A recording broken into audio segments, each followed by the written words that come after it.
ఢిల్లీ వేదికగా కాసేపట్లో ఇండి కూటమి సమావేశం కానుంది. దేశంలోని ప్రస్తుత రాజకీయ పరిస్థితులు, పార్లమెంటులో అనుసరించాల్సిన వ్యూహాలతో పాటు కూటమిని మరింత బలోపేతం చేయటంపై ఈ భేటీలో ప్రధానంగా చర్చించనున్నారు.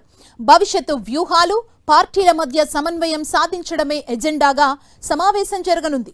కూటమిలోని మొత్తం 23 పార్టీలు ఈ భేటీలో భాగస్వామ్యం కానున్నాయి.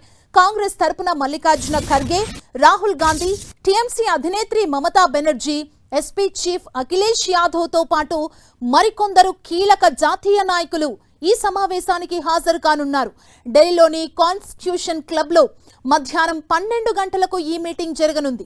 కూటమిలోని మొత్తం 23 పార్టీలు ఈ సమావేశంలో భాగస్వామ్యం కానున్నాయి. 23 పార్టీలు ఇండి కూటమి సమావేశానికి హాజరు కానున్నాయని కాంగ్రెస్ సీనియర్ నేత జైరాం రమేష్ తెలిపారు. విపక్ష పార్టీలన్నీ ఐక్యంగా ఉండాలన్నారు. ఇక దీనికి సంబంధించి ఐక్యంగా ఉన్నాయంటూ ఆయన తెలిపారు. కొన్ని పార్టీలు అనివార్య కారణాలతో భేటీకి గైర్హాజరవుతున్నప్పటికీ మోదీ ప్రభుత్వ విధానాలు, చర్యలను వ్యతిరేకిస్తున్నాయని తెలిపారు. అయితే ఈ భేటీకి డీఎంకే దూరంగా ఉంటున్నట్లు ప్రకటించింది.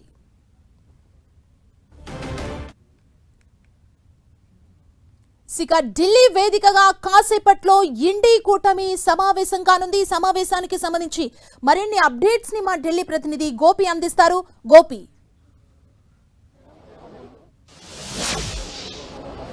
కాన్స్టిట్యూషన్ క్లబ్ లో మరి కాసేపట్లోనే ఇండియా కూటమి భేటీ అయితే జరగనుంది. ఇప్పటికే అగ్రనాయకులంతా కూడా చేరుకోవడం జరిగింది. ఏఐసిసి అధ్యక్షుడు మల్లికార్జున ఖర్గే, కేసీ వేణుగోపాల్, జయరాం రమేష్, సోనియా గాంధీ, రాహుల్ గాంధీ కూడా చేరుకున్నారు. అదేవిధంగా ఇతర మిత్రపక్ష పార్టీలన్నీ కూడా ప్రస్తుతం కాన్స్టిట్యూషన్ క్లబ్ కి చేరుకుంటున్నాయి. మరి కాసేపట్లోనే ఈ సమావేశం జరగనుంది. ముఖ్యంగా 23 రాజకీయ పార్టీలు ఈ సమావేశంలో పాల్గొంటున్నాయి.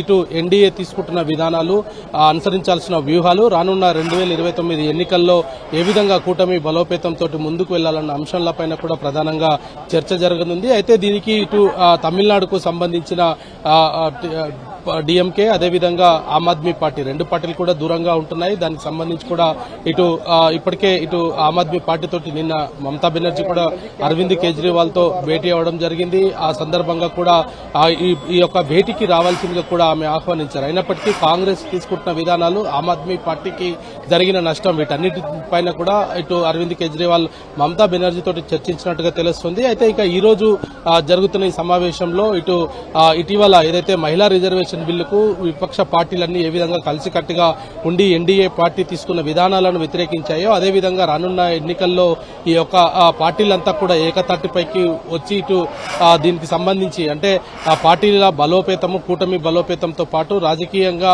ఎన్డీఏని ఏ విధంగా ఎదుర్కోవాలన్న అంశం పైన కూడా ఈ యొక్క సమావేశంలో చర్చించినారు. ఇక రానున్న పార్లమెంటు సమావేశాల్లో అనుసరించాల్సిన వ్యూహం, ముఖ్యంగా ప్రతిపక్ష పార్టీలు ఇప్పటికే స్పీకర్ పైన అవిశ్వాస తీర్మానాన్ని ప్రకటించడం జరిగింది.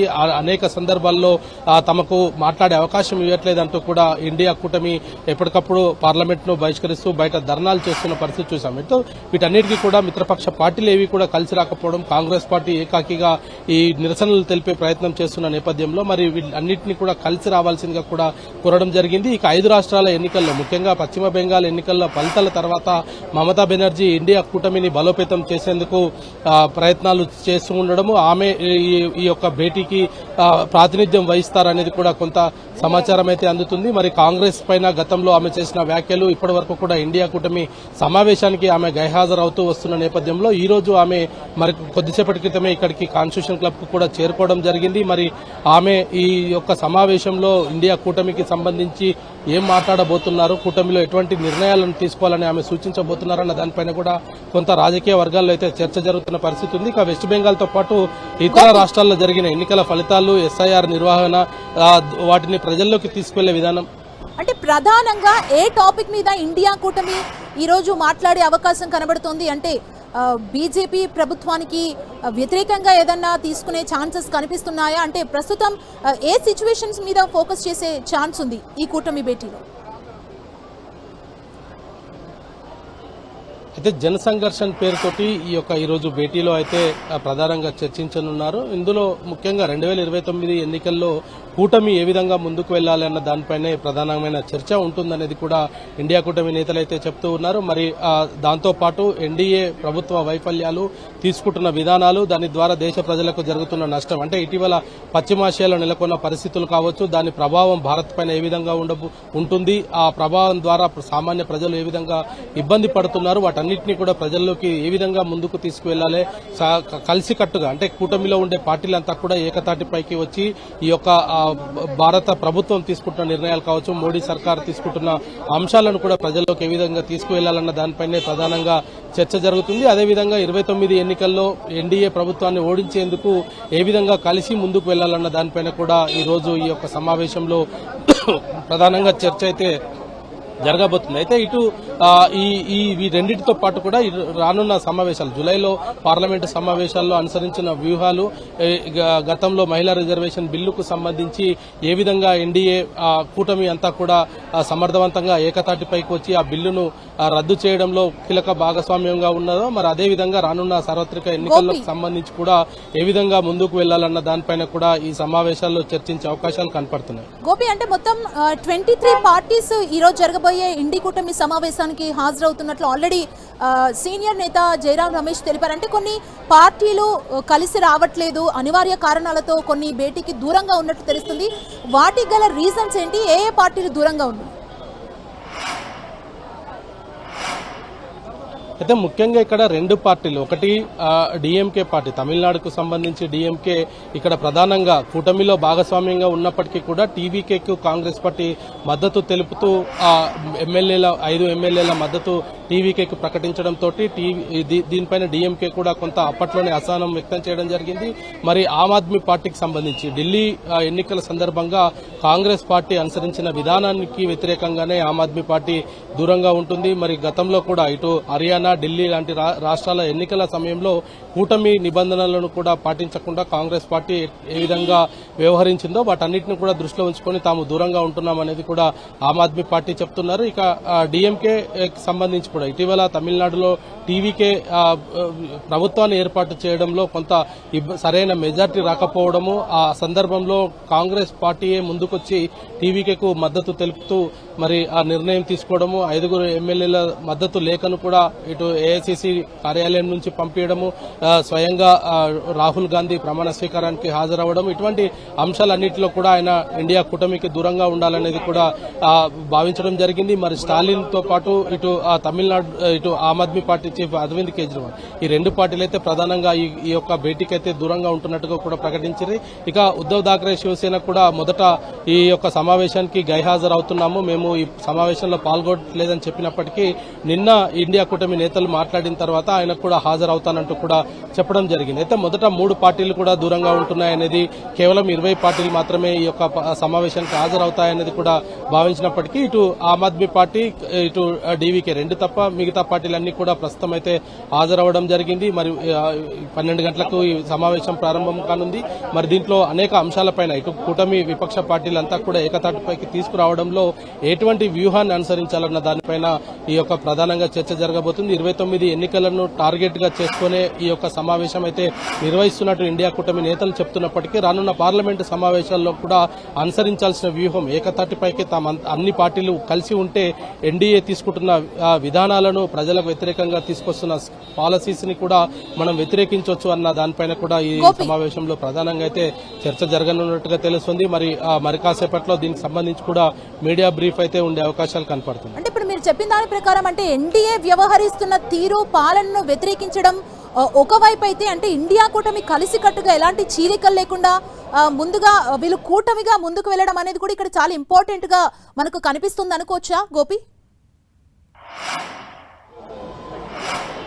ఖచ్చితంగా గత పార్లమెంటు సమావేశాలు ప్రత్యేక పార్లమెంటు సమావేశాలు ఏర్పాటు చేసిన సందర్భంలోనే ఈ యొక్క కూటమికి సంబంధించిన వ్యవహారం కావచ్చు. అయితే ముఖ్యంగా ఈ మహిళా రిజర్వేషన్ బిల్లు తీసుకొచ్చిన సమయంలో కూడా డీలిమిటేషన్ ని వ్యతిరేకిస్తూ ఇటు ఇండియా కూటమి నేతలంతా కూడా మాట్లాడడం జరిగింది. ఆ సందర్భంలో కూడా చర్చ సమయంలో కూడా మహిళా రిజర్వేషన్ కి సంబంధించిన అంశంలో తాము ఎట్టి పరిస్థితుల్లో కూడా సహకరిస్తాం, కానీ డీలిమిటేషన్ ని సంబంధించి కూడా తాము వ్యతిరేకిస్తున్నామంటూ కూడా ఆ సందర్భంలో విపక్ష పార్టీలన్నీ కూడా కరాఖండిగా చెప్పిన నేపథ్యం చూశాం. మరి ఆ సమయంలో ఇటు ఇండియా కూటమి అలయన్స్ అంతా కూడా ఏకతాటిపైకి వచ్చి ఆ బిల్లును వీగిపోవడంలో క్రియాశీలకంగా పనిచేసిన పరిస్థితులను గుర్తుంచుకొని ఈ భేటీ అనంతరం అనుసరించాల్సిన వ్యూహాలు రానున్న 29 ఎన్నికలు కావచ్చు లేదా పార్లమెంటు సమావేశాలు కావచ్చు, వీటన్నిటిలో కూడా ఏ విధంగా ముందుకు వెళ్లాలన్న దానిపైనే ప్రధానంగా అయితే చర్చ జరిగే అవకాశాలు కనపడుతున్నాయి. అయితే గతంలో ఇండియా కూటమిని విభేదించిన మమతా బెనర్జీ కావచ్చు లేదా ఇటు ఆమ్ ఆద్మీ పార్టీకి సంబంధించిన నేతలు కావచ్చు, వీళ్ళందరికీ సంబంధించిన పోస్టర్లను కూడా ఢిల్లీలో ఈ రోజు చూశాము. ఇటు అనేక కూడళ్ల వద్ద కూడా గతంలో కాంగ్రెస్ పార్టీని వ్యతిరేకించిన మమతా బెనర్జీ చేసిన వ్యాఖ్యలను కూడా పోస్టర్ల రూపంలో ఢిల్లీ అంతటా కూడా వెలిసడం జరిగింది. సో ఇటువంటి నేపథ్యంలో ఆమె ఈ భేటీకి ప్రధానంగా ఆమె హాజరవ్వడము, దాంట్లో ఇటు వెస్ట్ బెంగాల్ ఎన్నికల తర్వాత ఆమె ఓడిపోయిన తర్వాత ఇటు ఇండియా కూటమిని బలోపేతం చేయడానికి ఆమె కొంత లీడ్ తీసుకున్నట్టుగా తెలుస్తుంది. ఈ సమావేశం తర్వాత ఆమె మీడియాతో కూడా మాట్లాడే అవకాశాలు కనపడుతున్నాయి. ఈ సమావేశంలో తీసుకుంటున్న చర్యలు కావచ్చు, పార్టీతో పాటు పార్టీల బలోపేతంతో పాటు కూటమిని ఏ విధంగా బలోపేతం చేయాలి, రానున్న ఎన్నికల సందర్భంగా కావచ్చు ప్రభుత్వ విధానాలను ప్రజల్లోకి ఏ విధంగా తీసుకువెళ్లాలి. ఇటు గోపి, అంటే రీసెంట్ గా 5 రాష్ట్రాల ఎన్నికల ఫలితాలు వచ్చాయి. ఎన్నికల ఫలితాల అనంతరం ఇప్పుడు ఇండియా కూటమి భేటీ అవుతుండడం కూడా ఒక ఇంట్రెస్టింగ్ పాయింట్ గా మారింది. అంటే 5 రాష్ట్రాల ఎన్నికల తర్వాత భేటీ కాబోతుంది, ఎలాంటి డెసిషన్స్ తీసుకోబోతుంది అన్న క్యూరియాసిటీ కూడా నెలకొంది ఈ కూటమి భేటీపై. అయితే ముఖ్యంగా ఈ 5 రాష్ట్రాల ఎన్నికల కంటే ముందే తామంతా కూడా సంఘటితంగా ఉన్నాము అనే సంకేతాన్ని కూడా ఇప్పటికే ప్రజల్లోకి తీసుకెళ్లడం జరిగింది. అది ప్రత్యేక పార్లమెంటు సమావేశాలు నిర్వహించిన సమయంలోనే ఇండియా కూటమి అంతా కూడా ఏకతాటిపైనే ఉన్నాం, మా పార్టీలన్నీ కూడా కలిసికట్టుగానే ఉన్నాం అనేది కూడా ఆ సందర్భంలో కూడా ఇండియా కూటమి నేతలు చెప్పిన పరిస్థితి ఉంది. అయితే 5 రాష్ట్రాల ఫలితాలు ముఖ్యంగా వెస్ట్ బెంగాల్ కి సంబంధించి ఎస్ఐఆర్ నిర్వహిస్తున్న సమయంలో కావచ్చు లేదా బీజేపీ తీసుకుంటున్న విధానాలపైన కూడా ఆ సందర్భంలోనే ఆమె అనేక వ్యాఖ్యలు కూడా చేయడం జరిగింది. సుప్రీంకోర్టులో తానే లాయర్ గా మారి స్వయంగా ఆమె వాదించిన పరిస్థితి అయితే చూశాం. సో ఇటువంటి నేపథ్యంలో మమతా బెనర్జీ గత కొద్ది కాలంగా ఇండియా కూటమి యాక్టివిటీస్ కి దూరంగా ఉన్న నేపథ్యంలో మరి ఇప్పుడు ఆమె ఈ భేటీకి హాజరవడము, ఎన్నికల ఫలితాలు ఒకవైపు రాష్ట్రంలో అసమ్మతి చెలరేగుతున్న నేపథ్యంలో ఆమె ఇటు కూటమిని బలోపేతం చేసేందుకు మరి నేతలతో మాట్లాడుతున్న సందర్భంలోనే ఆమె లీడ్ తీసుకున్నట్టుగా కూడా మనకు అర్థమవుతుంది. నిన్న ఆమ్ ఆద్మీ పార్టీ చీఫ్ అరవింద్ కేజ్రీవాల్ తోటి ఆమె సమావేశమైన సందర్భంలోనే మన ప్రధాన శత్రువు ఎన్డీఏ కాబట్టి దాన్ని ఓడించేందుకు మనందరం కూడా కలిసికట్టుగా పనిచేయాలని కూడా ఆమె ఆ సందర్భంలో కోరడం జరిగింది. అయితే పార్టీలకు అతీతంగా తాను సహకరిస్తానే తప్ప కూటమిలోకి వచ్చి మాట్లాడే పరిస్థితి లేదు అనేది కూడా అరవింద్ కేజ్రీవాల్ ఆ సందర్భంలో ఆమెకు కూడా చెప్పినట్టుగా అయితే మనకు కొంత సమాచారం అందుతుంది. సో ఇటువంటి నేపథ్యంలో కూటమిలో ఉండే అన్ని పార్టీలను కూడా సంఘటితం చేసుకుంటూ కూటమిని బలోపేతం చేయడంతో పాటు అంటే కూటమి తీసుకున్న నిర్ణయాలను 23 పార్టీలు కూడా అంగీకరించే విధంగా ఏ విధంగా ముందుకు వెళ్లాలి, అందరికీ ఆమోదయోగ్యం అయ్యేందుకు ఎటువంటి పరిస్థితులు తీసుకురావాలన్న దానిపైన కూడా ఈ రోజు చర్చ జరగబోతుంది. 5 రాష్ట్రాల ఎన్నికల తర్వాత జరుగుతున్న ఈ యొక్క ఇండియా కూటమి భేటీలో ఎటువంటి నిర్ణయాలు తీసుకుంటారు అనేది కూడా కొంత రాజకీయంగా చర్చ అయితే జరుగుతున్న పరిస్థితి అయితే కనపడుతుంది. మరి ఈ నేపథ్యంలో మరి కాసేపట్లో ఈ చర్చలో ఇటు 29 ఎన్నికలతో పాటు రానున్న పార్లమెంటు సమావేశాల్లో అనుసరించాల్సిన వ్యూహాలపైనే ప్రధానంగా అయితే చర్చ జరగనుంది. Okay, thank you Gopi.